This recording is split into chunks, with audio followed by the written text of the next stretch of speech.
Assalamualaikum warahmatullahi wabarakatuh. Halo pemirsa setia Kisah Hikmah, kembali lagi bersama saya yang akan membawakan sebuah kisah nyata yang mengguncang hati dan menyisakan pelajaran mendalam di balik tragedinya. Warga Wonogiri digemparkan oleh penangkapan seorang pedagang bakso yang diduga menggunakan daging manusia dalam dagangannya. Kasus ini sontak membuat seluruh masyarakat heboh dan takut untuk membeli bakso di daerah itu. Apa yang sebenarnya terjadi? Siapa sosok di balik warung bakso mengerikan ini? Dan bagaimana kisah kelam ini akhirnya terbongkar? Simak kisah selengkapnya hanya di Kisah Hikmah. Kisah nyata penuh pelajaran dan makna di balik setiap peristiwa. Wonogiri, Jawa Tengah, suasana pasar tradisional yang biasanya dipenuhi tawa pedagang dan riuh pembeli, mendadak berubah mencekam pada suatu pagi yang tak akan pernah dilupakan warga. Aroma daging bakar yang biasanya mengundang selera, kini berubah menjadi bau ketakutan. Kabar mengerikan menyebar cepat, dari mulut ke mulut, hingga membuat seluruh kota berguncang. Seorang pedagang bakso yang selama ini dikenal ramah dan murah senyum, ditangkap polisi karena diduga menggunakan daging manusia sebagai bahan campuran bakso dagangannya. Semuanya bermula dari kecurigaan kecil seorang pelanggan bernama Rina, seorang ibu rumah tangga yang hampir setiap sore membeli bakso di Warung Slamet. Pedagang yang dikenal sudah berjualan lebih dari 15 tahun di kawasan Pasar Girimarto. Hari itu, Rina membeli seperti biasa, semangkuk bakso dengan kuah hangat dan sambal pedas. Namun begitu suapan pertama masuk ke mulutnya, ia merasa ada yang aneh. Dagingnya tidak kenyal seperti biasanya, rasanya agak pahit dan beraroma menyengat. Ia sempat menegur Slamet, tapi pedagang itu hanya tersenyum dan berkata, "Mungkin dagingnya baru, Bu. Maklum, sapi potongan pagi tadi." Namun keanehan itu tak berhenti di situ. Ketika Rina menyendok potongan daging dari mangkuknya, matanya membelalak. Ada potongan kecil berwarna pucat dengan serat halus menyerupai kulit manusia. Ia terkejut dan spontan menjerit hingga menarik perhatian warga sekitar. Beberapa pembeli lain pun ikut memeriksa mangkuk mereka, dan mendapati potongan serupa. Dalam hitungan menit, suasana warung berubah kacau. Orang-orang berlarian keluar, sebagian muntah, sebagian lain menutup hidung sambil berteriak histeris. Tak butuh waktu lama, kabar itu sampai ke telinga aparat kepolisian sektor setempat. Petugas datang dan segera menutup warung bakso itu dengan garis polisi. Slamet, si pedagang, hanya terdiam kaku. Matanya kosong, wajahnya pucat pasi. Saat petugas menggeledah bagian dapur, mereka menemukan beberapa karung berisi daging mentah yang disimpan di lemari pendingin sederhana. Namun yang mengejutkan, sebagian potongan daging itu memiliki bentuk tidak biasa, menyerupai potongan tubuh manusia. Dugaan itu diperkuat setelah polisi menemukan bercak darah di lantai dapur, serta sebuah gergaji besar yang masih basah oleh cairan merah. Barang bukti langsung dibawa ke laboratorium forensik untuk diperiksa. Hasil uji awal dari tim medis forensik membuat semua orang bergidik. Daging tersebut memang berasal dari jaringan manusia. Sejak saat itu, warga Wonogiri dilanda ketakutan luar biasa. Banyak yang tidak percaya, bahkan menolak mendengar kenyataan itu.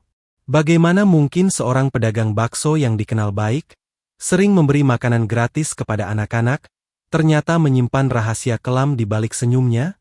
Warung yang dulu menjadi tempat favorit kini berubah menjadi lokasi terkutuk. Bau amis darah masih tercium di udara, bercampur dengan aroma bumbu yang belum sempat dibersihkan. Di tengah kepanikan itu, polisi terus melanjutkan penyelidikan. Warga hanya bisa berkerumun di luar garis polisi, berbisik-bisik, dan menatap dengan wajah ngeri. Ada yang menangis, ada pula yang marah. Mereka tak pernah menyangka bahwa di balik mangkuk bakso hangat yang mereka santap selama ini, tersimpan kengerian yang tak terbayangkan. Dan dari sinilah, awal terungkapnya kasus kelam yang mengguncang Wonogiri, kisah nyata tentang seorang pedagang yang kehilangan nurani demi keuntungan, dan membuat seluruh Indonesia tak lagi memandang semangkuk bakso dengan cara yang sama. Pagi itu, kawasan Pasar Girimarto masih diselimuti rasa takut. Warung bakso milik Slamet kini hanya tinggal kenangan. Papan nama yang dulu bertuliskan, Bakso Slamet mantap rasa, kini terbalik, berlumuran debu, dan di depannya terbentang garis kuning bertuliskan, "Please line, do not cross." Warga sekitar hanya bisa memandangi dari jauh, tak berani mendekat. Di dalamnya, petugas kepolisian terlihat sibuk melakukan olah tempat kejadian perkara, mengenakan sarung tangan dan masker, memeriksa setiap sudut warung itu dengan teliti. Dari hasil pemeriksaan awal, polisi menemukan hal-hal yang membuat bulu kuduk berdiri. Di belakang warung, ada ruang kecil yang dijadikan tempat penyimpanan bahan baku. Di sanalah ditemukan 3 karung besar berisi potongan daging mentah yang baunya menyengat menusuk hidung. Namun yang paling mengejutkan, di antara karung-karung itu terdapat potongan tubuh manusia. Sebagian sudah membusuk, sebagian lainnya tampak baru. Tim forensik segera turun tangan. Mereka mengambil sampel untuk diuji di laboratorium Rumah Sakit Bayangkara Solo. Tak butuh waktu lama, hasil uji awal keluar dan membuat semua orang terpaku. Karung tersebut berisi daging manusia, dengan DNA yang berbeda-beda. Artinya, ada lebih dari 1 korban. Polisi mulai menelusuri kehidupan Slamet. Dari hasil penyelidikan, diketahui bahwa pria berusia 45 tahun itu tinggal seorang diri di rumah sederhana di pinggiran desa. Istrinya meninggal 5 tahun lalu karena sakit, sementara anak semata wayangnya merantau keluar kota dan jarang pulang. Sejak kematian istrinya, Slamet dikenal semakin tertutup. Ia jarang bergaul, jarang bicara, dan lebih banyak menghabiskan waktu di warungnya. Namun bagi warga sekitar, Slamet tetap dianggap orang baik. Ia sering memberi makan gratis kepada anak-anak yatim dan tidak pernah terlihat bermasalah dengan siapapun. Karena itulah, ketika kabar ini mencuat, banyak yang sulit mempercayai kebenarannya. Tapi bukti berbicara lain. Ketika polisi memeriksa rumahnya, mereka menemukan jejak darah yang sudah kering di belakang rumah, tepat di dekat sumur tua. Tak jauh dari sana, ada alat pemotong daging, pisau besar, dan ember berisi cairan pembersih. Salah satu petugas sempat berkata dengan nada berat, "Ini bukan sekadar pedagang nakal, ini lebih dari itu. Ini bisa jadi tempat pembantaian." Slamet yang saat itu dibawa ke kantor polisi tampak tenang. Tatapannya kosong, seolah tidak memahami apa yang telah ia lakukan. Namun ketika penyidik menunjukkan foto-foto hasil temuan di warungnya, tubuhnya mulai gemetar. Ia menunduk, lalu menangis tanpa suara. Setelah beberapa jam interogasi, Slamet akhirnya mengakui bahwa daging manusia itu memang digunakan sebagai campuran bakso. Pengakuannya membuat semua orang terpaku. Suara bisik-bisik warga berubah menjadi jeritan histeris. Para pelanggan yang pernah makan di warungnya kini diliputi rasa mual dan trauma mendalam. Banyak yang bahkan harus dibawa ke puskesmas karena syok. Kepolisian kemudian memperluas penyelidikan. Mereka mencari tahu dari mana asal daging-daging itu. Dugaan sementara, Slamet mendapatkannya dari jenazah tak dikenal yang ditemukan di sekitar sungai kecil dekat rumahnya. Namun, sebagian warga bersaksi pernah mendengar suara teriakan di malam hari dari arah warung Slamet. Hal itu membuat dugaan pembunuhan mulai menguat. Kasus ini pun menjadi perhatian nasional. Wartawan dari berbagai daerah berdatangan ke Wonogiri, meliput langsung lokasi kejadian. Tayangan berita di televisi nasional menyoroti peristiwa ini sebagai kasus kanibalisme terselubung di warung bakso. Kini, semua mata tertuju pada satu pertanyaan besar. Apakah Slamet hanya memungut daging dari jenazah yang sudah meninggal? Ataukah ia sebenarnya pelaku pembunuhan keji yang telah menyiapkan korbannya dengan sengaja? Setelah 2 hari penyelidikan intensif, kepolisian Wonogiri akhirnya menemukan titik terang dari kasus yang mengguncang masyarakat itu. Slamet, pedagang bakso yang selama ini dikenal sederhana dan bersahaja, perlahan mengungkapkan sisi gelap yang selama ini tersembunyi. Di ruang interogasi, di bawah sorot lampu redup dan suasana sunyi, ia mulai bicara. Dengan suara pelan dan bergetar, Slamet berkata, "Saya hanya ingin bertahan hidup, Pak. Harga daging sekarang mahal. Saya tidak sanggup lagi beli daging sapi." Awalnya, pengakuan itu terdengar seperti alasan klasik dari seorang pelaku yang terdesak ekonomi. Namun, Ketika penyidik menekan lebih jauh, cerita sebenarnya mulai terkuak, jauh lebih mengerikan dari sekadar menghemat biaya produksi. Menurut pengakuan Slamet, semuanya bermula sekitar 3 bulan lalu, ketika warung baksonya mulai sepi pembeli karena harga bahan baku yang melonjak. Ia terlilit utang ke pemasok daging, dan sering diperingatkan untuk melunasi segera. Di tengah keputusasaan itu, suatu malam Slamet mengaku menemukan sesosok mayat laki-laki di tepi sungai kecil tak jauh dari rumahnya. Tak diketahui siapa orang itu, tapi tubuhnya masih utuh. Saat itu, muncul pikiran gila di benaknya. Ia membawa pulang mayat itu, memotong sebagian daging dari pahanya, lalu mencampurkannya ke dalam adonan bakso. Keesokan harinya, ia berjualan seperti biasa. Tak ada pelanggan yang menyadari apapun. Bahkan, banyak yang memuji rasa baksonya lebih gurih dari biasanya. Pujian itulah yang menjadi awal dari segalanya. Dalam pikirannya yang sudah gelap, Slamet merasa menemukan cara baru untuk bertahan hidup. Ia menganggap tidak ada salahnya, toh orang itu sudah meninggal. Ia merasa Tuhan akan memakluminya karena ia hanya mencari makan. Tapi lambat laun, perasaan bersalah itu berubah menjadi dorongan aneh. Dorongan yang membuatnya terus mencari bahan baru. Polisi tak percaya begitu saja. Mereka menelusuri laporan orang hilang di sekitar wilayah Wonogiri selama beberapa bulan terakhir. Hasilnya mengejutkan. Ada 3 orang yang dilaporkan hilang, semuanya laki-laki dewasa yang terakhir terlihat di sekitar terminal dekat warung Slamet. Dari situlah dugaan pembunuhan mulai menguat.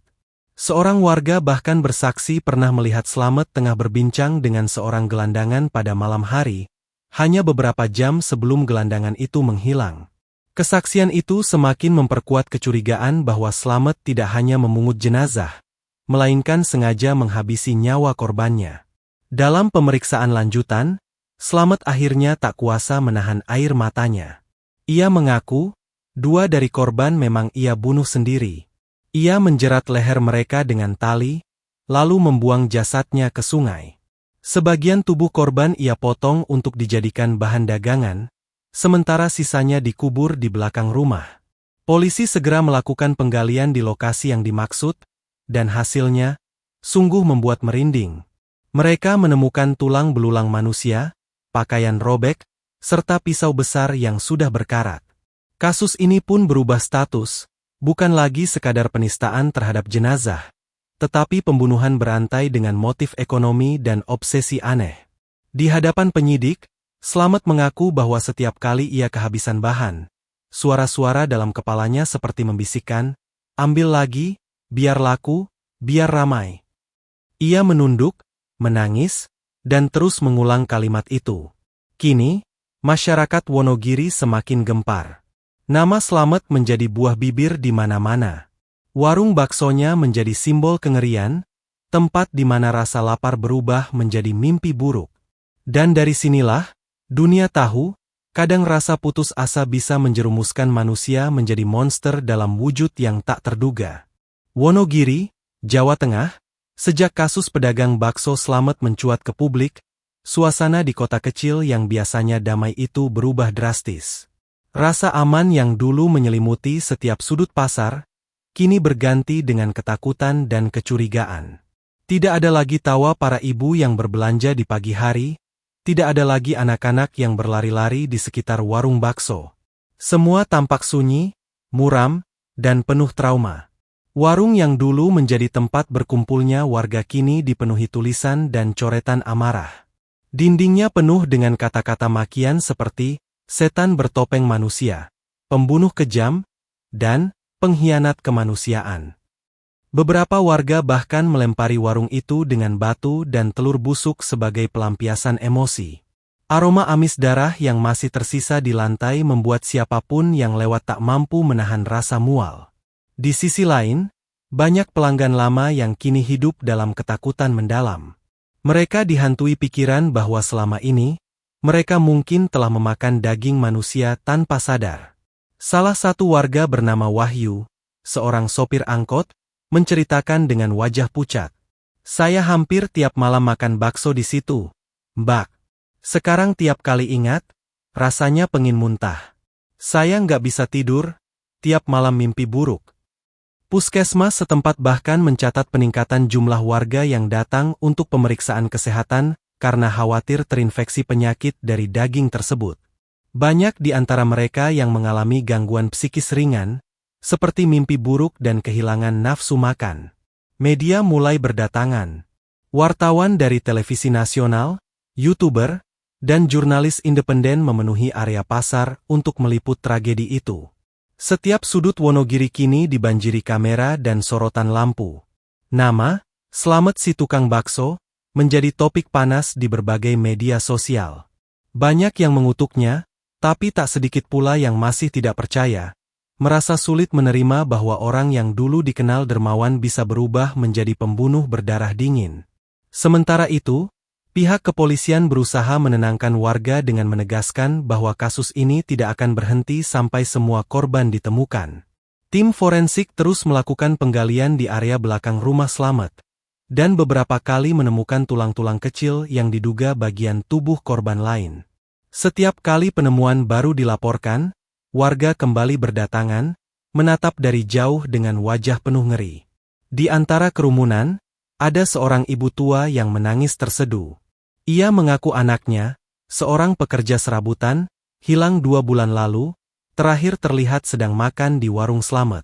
Kini, ia hanya bisa berharap, tulang-tulang yang ditemukan bukan milik anaknya. Tangisnya pecah, membuat banyak warga lain ikut meneteskan air mata. Kepolisian akhirnya memasang garis pembatas tambahan, dan menutup total akses ke warung tersebut. Area itu resmi dinyatakan sebagai lokasi tindak kejahatan berat. Namun, meski pelaku sudah ditahan, rasa takut tak kunjung hilang. Warga masih enggan makan bakso dari pedagang manapun. Beberapa pedagang bakso lain di Wonogiri bahkan terpaksa menutup usahanya karena pelanggan tak lagi datang. Salah seorang pedagang bakso bernama Joko mengeluh. Saya nggak ada hubungan apa-apa sama dia, tapi orang-orang udah nggak mau beli. Mereka takut. Nama bakso jadi rusak gara-gara satu orang. Kisah ini bukan hanya tragedi kriminal, tapi juga luka sosial yang dalam. Satu perbuatan keji telah menghancurkan kepercayaan, mencemarkan profesi, dan membuat seluruh masyarakat hidup dalam bayang-bayang kengerian. Di tengah suasana duka itu, hanya satu hal yang kini dipikirkan warga Wonogiri, bagaimana bisa seseorang yang dikenal baik, bisa berubah menjadi monster yang tega memberi makan manusia kepada manusia lain? Dan di balik semua itu, polisi mulai menggali sisi psikologis pelaku, mencari tahu apa yang sebenarnya mendorongnya melakukan perbuatan tak masuk akal itu. Jawabannya, jauh lebih kelam daripada yang dibayangkan siapapun. Wonogiri, Jawa Tengah, setelah melalui serangkaian penyelidikan panjang dan penuh tekanan, akhirnya kepolisian resmi menetapkan Slamet, 45, pedagang bakso asal Pasar Girimarto, sebagai tersangka kasus pembunuhan berencana dan penistaan terhadap jenazah. Penetapan ini diumumkan langsung oleh Kapolres Wonogiri dalam konferensi pers yang dihadiri puluhan wartawan. Dalam pernyataannya, polisi menegaskan bahwa bukti yang ditemukan di lokasi kejadian tidak terbantahkan. Dari hasil pemeriksaan laboratorium forensik, ditemukan minimal 3 DNA berbeda pada daging yang digunakan tersangka. Ini membuktikan adanya lebih dari satu korban, ujar Kapolres dengan nada tegas di depan kamera. Slamet digiring keluar dari ruang tahanan dengan tangan diborgol dan kepala tertunduk. Wajahnya pucat, langkahnya gontai.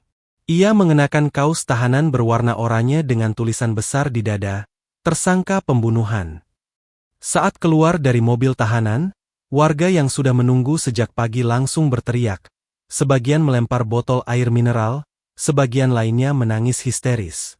"Tega kamu, Matt? Kami makan daganganmu tiap hari. Kamu bukan manusia, kamu iblis." Suara-suara itu menggema di udara, menembus hati siapapun yang mendengarnya. Polisi terpaksa memperketat pengamanan karena massa semakin memanas. Di ruang pemeriksaan, Slamet akhirnya mengakui semua perbuatannya secara rinci. Ia mengaku membunuh 3 orang korban secara bertahap dalam rentang waktu 3 bulan. 2 di antaranya adalah gelandangan, Satu lagi adalah tukang parkir yang sering nongkrong di dekat warungnya. Ia mengaku awalnya tidak berniat membunuh, tapi saat korban menolak memberinya bahan, seperti yang ia harapkan, amarah dan pikirannya yang sudah gelap mendorongnya melakukan tindakan keji itu. Selain pengakuan, polisi juga menemukan bukti-bukti kuat lain. Pisau besar dan gergaji yang digunakan untuk memotong tubuh korban. Bekas darah manusia di dapur dan lantai warung. Tulang dan pakaian korban yang dikubur di belakang rumah. Catatan utang yang menunjukkan tekanan ekonomi yang dialami Slamet sebelum kejadian. Slamet dijerat dengan pasal 340 KUHP tentang pembunuhan berencana, pasal 338 KUHP tentang pembunuhan, serta pasal 181 KUHP tentang penistaan terhadap jenazah. Ancaman hukumannya hukuman mati atau penjara seumur hidup. Persidangan digelar tertutup di Pengadilan Negeri Wonogiri, karena kasus ini dianggap terlalu sensitif dan dapat memicu keresahan publik.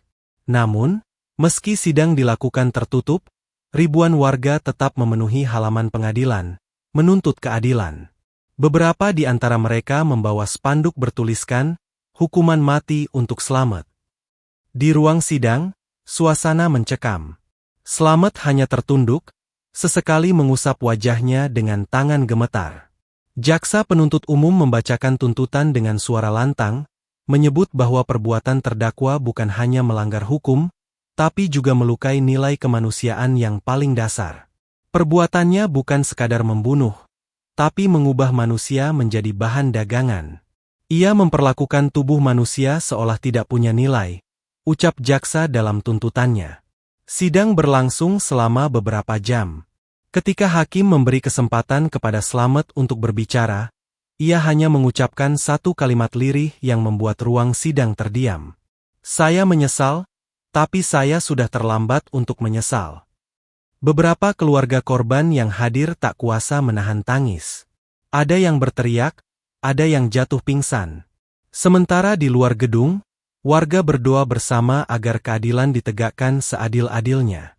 Kasus ini kemudian menjadi sorotan nasional. Tayangan berita menampilkan wajah Slamet di berbagai layar televisi, menjadi simbol dari kegelapan batin manusia yang kehilangan arah. Dan di tengah hiruk-pikuk pemberitaan itu, muncul satu pertanyaan yang menggema di benak banyak orang. Apakah penyesalan Slamet cukup untuk menebus dosa atas nyawa-nyawa yang telah ia ambil, dan trauma yang telah ia tanamkan pada ribuan orang yang pernah menyantap dagangannya? Wonogiri, Jawa Tengah, ruang sidang itu sunyi.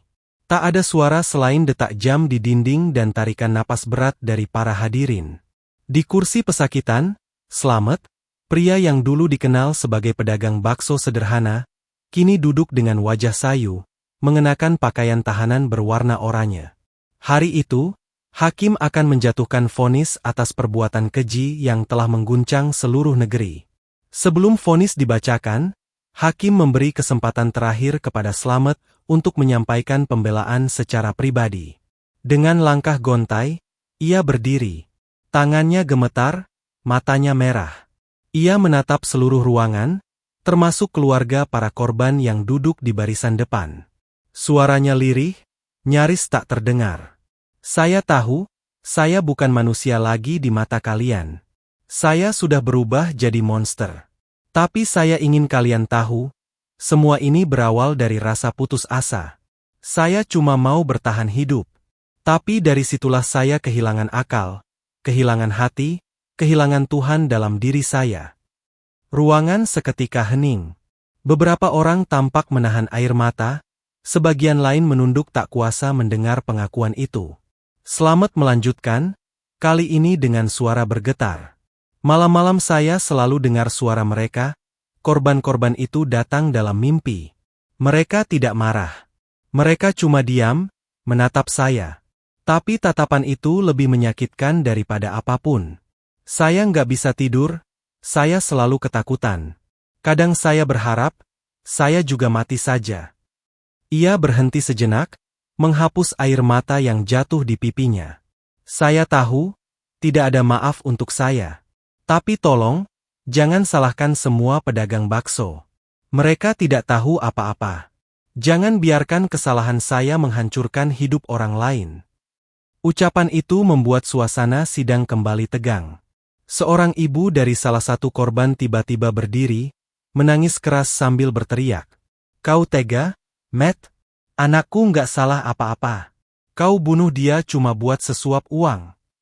Slamet menunduk. Ia tidak membantah, tidak berusaha membela diri. Ia hanya berkata pelan. Saya pantas dihukum, seberat apapun. Saya hanya ingin ketenangan, meski di neraka sekalipun. Hakim kemudian membacakan putusan.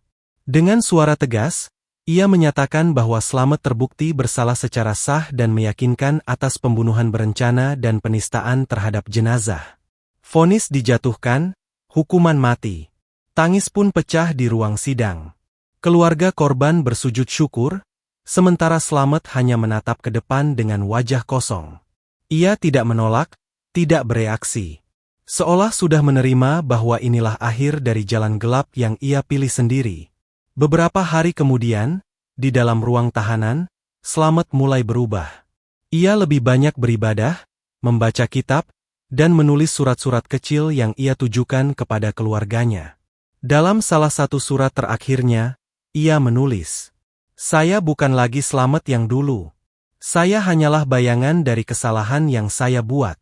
Saya mohon, jangan ingat saya sebagai tukang bakso, tapi sebagai pelajaran. Bahwa ketika manusia kehilangan harapan dan iman, maka iblis akan menuntunnya pada jalan yang paling gelap." Surat itu ditemukan di kamar tahanan tepat sehari sebelum ia dipindahkan ke lapas Nusa Kambangan untuk menjalani eksekusi. Surat yang kini disimpan oleh pihak kepolisian sebagai bagian dari berkas kasus. Bukti bahwa kejahatan terbesar manusia seringkali lahir dari keputusasaan yang dibiarkan tumbuh tanpa kendali. Dan sejak hari itu, masyarakat Wonogiri tak pernah lagi melihat semangkuk bakso dengan cara yang sama. Di balik aroma gurihnya, mereka selalu teringat akan kisah kelam tentang Slamet, si pedagang bakso yang kehilangan nuraninya, namun menemukan penyesalan di ujung ajalnya. Wonogiri kini kembali tenang. Aroma bakso yang dulu memenuhi udara di sudut-sudut kota, tak lagi menimbulkan selera, melainkan rasa ngeri yang menyisakan luka batin bagi banyak orang. Kasus yang sempat menghebohkan seluruh Indonesia ini meninggalkan jejak mendalam, bukan hanya di meja hukum, tapi juga di hati masyarakat. Di warung kosong milik Slamet, papan nama yang dulu tertulis, Bakso Slamet, gurih asli daging sapi, kini lapuk dan nyaris rubuh. Tak ada lagi tawa pelanggan, tak ada suara anak-anak memanggil ibunya untuk makan. Yang tersisa hanyalah keheningan dan doa dari warga sekitar. Doa agar peristiwa serupa tak pernah terulang lagi. Seorang warga, Pak Rudi, yang dulu sering membeli bakso di sana, berkata pelan kepada wartawan. Kita nggak nyangka. Dulu orangnya ramah, rajin ibadah juga. Tapi ternyata, tekanan hidup bisa membuat manusia lupa siapa dirinya. Kata-kata itu menjadi pengingat keras bagi semua. Bahwa di balik wajah yang tampak tenang, bisa saja tersimpan badai yang belum disadari. Banyak orang kini menyadari pentingnya saling peduli. Bukan sekadar menegur atau menyapa, tapi benar-benar hadir bagi sesama, agar tak ada lagi orang yang jatuh dalam keputusasaan seperti Slamet. Kasus ini juga membuka mata masyarakat tentang pentingnya kejujuran dalam mencari rezeki. Sebab setiap rupiah yang didapat dengan cara yang haram, akan membawa azab, bukan berkah. Dari balik jeruji, menjelang eksekusinya, Slamet pernah menulis satu kalimat yang kini terpajang di papan dinding kantor kepolisian Wonogiri. Hidup miskin tapi jujur jauh lebih mulia, daripada kenyang dari hasil dosa. Kalimat sederhana, tapi syarat makna. Ia menjadi pesan moral yang menembus batas waktu, bahwa setiap manusia berhak berjuang, namun tidak dengan mengorbankan nilai kemanusiaan. Kini, setiap kali warga Wonogiri melintasi bekas warung bakso itu, mereka menunduk sejenak. Ada yang berdoa dalam hati, ada pula yang mengucap istighfar lirih. Semua berharap, semoga arwah para korban diterima dengan tenang, dan pelaku diampuni atas penyesalannya. Kasus ini bukan sekadar kisah tentang kejahatan, tapi juga pelajaran tentang bagaimana keputusasaan bisa menutup mata nurani. bahwa manusia, tanpa iman dan kendali diri, bisa berubah menjadi sesuatu yang menakutkan. Namun sebaliknya, dengan penyesalan dan kesadaran, masih ada cahaya kecil yang mampu menerangi gelapnya dosa. Dan di akhir setiap kisah hikmah mengingatkan kita semua. Setiap tragedi menyimpan pelajaran, setiap dosa bisa menjadi jalan taubat, dan setiap manusia punya kesempatan untuk kembali pada cahaya Tuhan, sebelum semuanya terlambat. Sahabat kisah hikmah, dari peristiwa tragis di Wonogiri ini, kita belajar satu hal yang sangat berharga, bahwa setipis apapun batas antara keputusasaan dan kejahatan, manusia tetap memiliki pilihan untuk kembali pada jalan yang benar. Hidup tidak selalu mudah. Kadang kita diuji dengan kesempitan, kemiskinan, dan tekanan. Tapi ingatlah, tidak ada rezeki yang sebanding dengan dosa, dan tidak ada jalan keluar yang lebih baik selain berserah diri kepada Tuhan. Semoga kisah ini menjadi pengingat bagi kita semua, agar selalu menjaga hati, menjauhkan diri dari putus asa, dan tetap berpegang pada nilai kejujuran. Karena dari situlah, hidup kita akan penuh dengan keberkahan dan kedamaian. Terima kasih telah menyimak hingga akhir. Sampai jumpa di kisah nyata berikutnya yang tak hanya menggetarkan, tapi juga mengajarkan kita tentang arti kehidupan dan ketulusan.